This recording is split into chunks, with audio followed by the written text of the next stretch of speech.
Have you ever poured your whole heart into someone and still ended up being treated like you were just expected? You were always there, always the one to give in, always the one to explain, always the one trying to hold things together. But all you got back was indifference, coldness, even disrespect. The problem is not that you are not good enough. The problem is that when you give too much, people begin to forget the value of what they are receiving. In this video, you will see 5 Stoic attitudes that can completely reverse that weak position. No begging, no making a scene, no cheap mind games. Just through calmness, boundaries, and dignity, you make the person who once took you lightly begin to feel one thing very clearly. They no longer have the same hold on you they used to. And pay special attention to the third point. That is the strongest turning point. The place where the person who once ignored you begins to understand that they no longer have the right to step into your life the old way. A lot of people fall into this trap without realizing it. The more afraid they are of losing someone, the more they give. The more they are ignored, the more they try to prove their value. The more they are taken lightly, the more they try to explain how sincere they are. But sadly, in the eyes of someone who does not appreciate you, endless devotion is often not seen as value. It is seen as availability. And once someone believes you will always be there, no matter how they treat you, they no longer fear losing you. They simply get used to receiving. Stoicism does not teach you to become cold. Stoicism teaches you to stop placing your value in someone else's hands. Loving deeply does not automatically make someone appreciate you. Being endlessly good does not automatically wake them up. Sometimes what makes people finally start looking back is not your tears, not your complaints, but the very calm change of someone who has finally learned how to value themselves. Self-control is strength. Whoever controls themselves controls the situation. 1. Go silent at the right time so others can hear the value of a presence they once took for granted. The first attitude is strategic silence. Not the kind of silence used to punish, not the kind of disappearing used to bait a reaction, but the silence of someone who has stopped chasing, stopped explaining, stopped proving that they deserve to be seen. This is the point where you no longer react immediately, no longer text first every time, no longer fill every empty space with your own anxiety. You still live, you stay calm, but you no longer lower your own value by always being available on demand. Psychologically, what unsettles the person who once took you lightly is not some emotional performance. It is the fact that they suddenly no longer hear the familiar sound that was always there beside them, your unconditional care.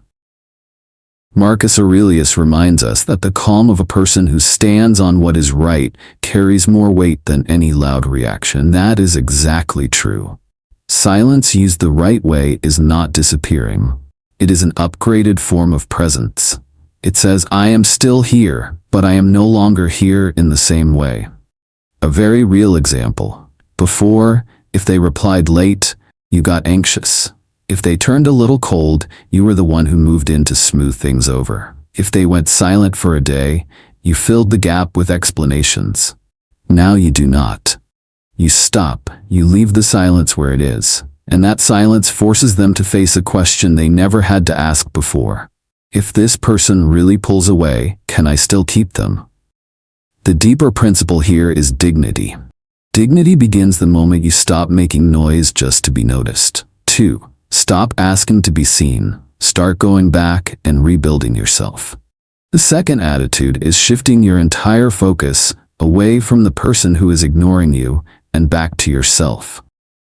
This is the step a lot of people can talk about, but very few actually do. Because focus on yourself sounds easy. Doing it for real is hard. It is hard because it requires you to stop living around someone else's reactions. Stop measuring your value by their texts, their attitude, or the level of attention they give you. Focusing on yourself here is not a performance meant to make them jealous. It is not posting things so they will regret losing you. It is not pretending to be okay while secretly waiting for them to come back. It is real healing, real rebuilding, real rising. You take care of your body again. You become disciplined with your schedule again. You learn more. You rebuild your work. You bring order back to your life. And most importantly, you stop waiting for someone else to confirm that you matter. Psychologically, this is a major shift, because the person who once ignored you is not afraid of your sadness. They are already used to that. What startles them is realizing that you are starting to live well without them. That is when the balance changes. From the person asking to be chosen, you become the person who chooses themselves. And that is extremely hard to replace. Example: before, your mood rose and fell depending on how they treated you. Now it does not. Your day no longer revolves around whether they notice you or not. You have your own work, your own rhythm, your own peace. That is when the other person starts understanding that their power is fading. The deeper principle here is self-respect. A person who knows how to rebuild themselves will no longer kneel before anyone's indifference.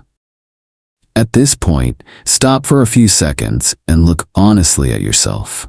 Isn't it true that over time, what finally makes people notice you is not the moment you keep trying to hold on to them, but the moment you stop asking to be seen and start rebuilding yourself?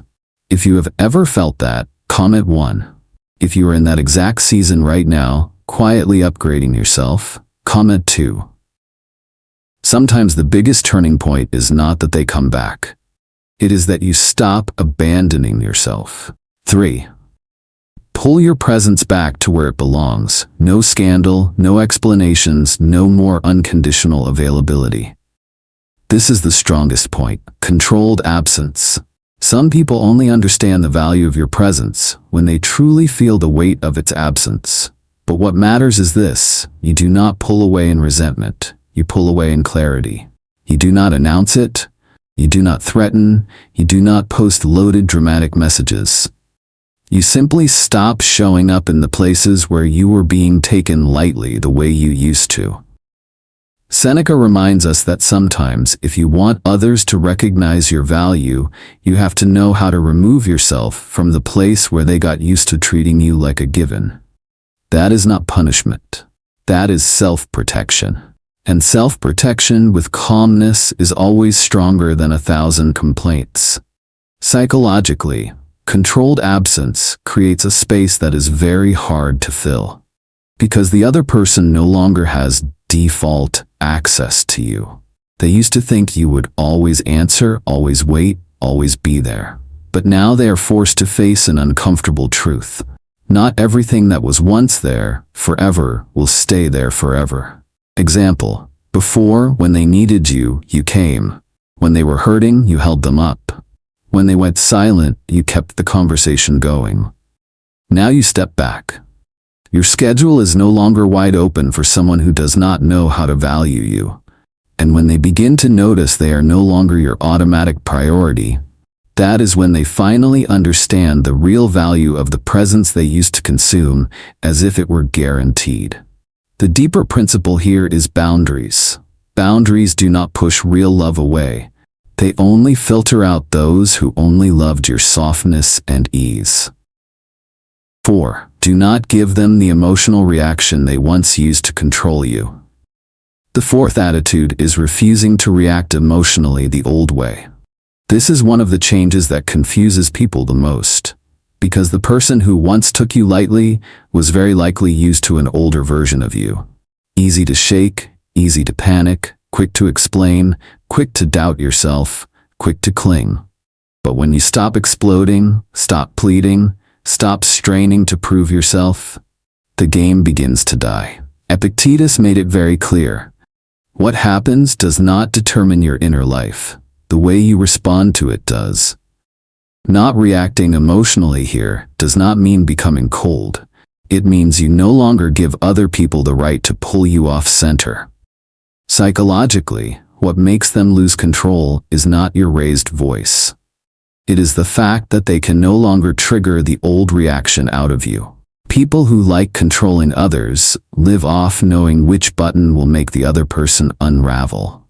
But when they press the button and it no longer works, they are the ones who become unsettled. Example: before, if they turned cold, you immediately questioned them. Now they try the same thing, and you simply keep going with your day. Before, if they became vague, you rushed to clear things up. Now they no longer get that frantic energy from you. That one change alone is enough to make them feel that control is changing hands. The deeper principle here is self-control. Calmness does not make you weak. It takes away the grip of the person who once tried to control you. 5. Confidence, selectiveness, and the ability to say no. That is when people begin looking at you differently. The final attitude is a combination of three things: quiet self-respect, selectiveness in what you give, and a confidence that does not need a stage. Nothing carries more force than a person who knows their own value without having to show off. You become more composed in the way you speak. You take better care of yourself, your appearance, and your space. You stop giving endlessly to people who only know how to receive. You stop going soft so quickly for those who only come back when they need something. You stop feeling guilty every time you say no. When you begin living that way, your presence changes frequency. It is no longer the energy of someone waiting to be loved. It becomes the energy of someone who knows they matter, and because of that, no longer hands out emotional gifts to every person who walks by. Psychologically, this is when the person who once underestimated you starts realizing they no longer have easy access to you. They see one thing clearly. What they once brushed aside now has standards, limits, and selectiveness. And that lack of automatic availability makes your value rise sharply in their eyes. Not because you are performing, but because you have finally stopped betraying yourself. Example: before, all they had to do was come back, and you would open your heart again. Now you do not. You observe. You choose carefully. You watch actions, not pretty words. That is when real power returns. Not the power to hurt someone, but the power of a person who no longer sells their attention, their kindness, or their heart cheaply. The deeper principle here is emotional independence. Once you no longer need to be chosen in order to feel worthy, you become very hard to take lightly. Remember this: these attitudes are not about revenge. They are about getting yourself back. Go quiet at the right time. Go back and rebuild yourself. Pull your presence away from where it is no longer respected. Stop reacting the old way. Live with self-respect, boundaries, and selective confidence. That is the real Stoic path. Not making other people afraid of losing you through games, but living in such a way that one day they look back and understand what they once treated as ordinary was never something easy to have. Which one do you feel you need to practice first? Comment 1, 2, 3, 4, or 5.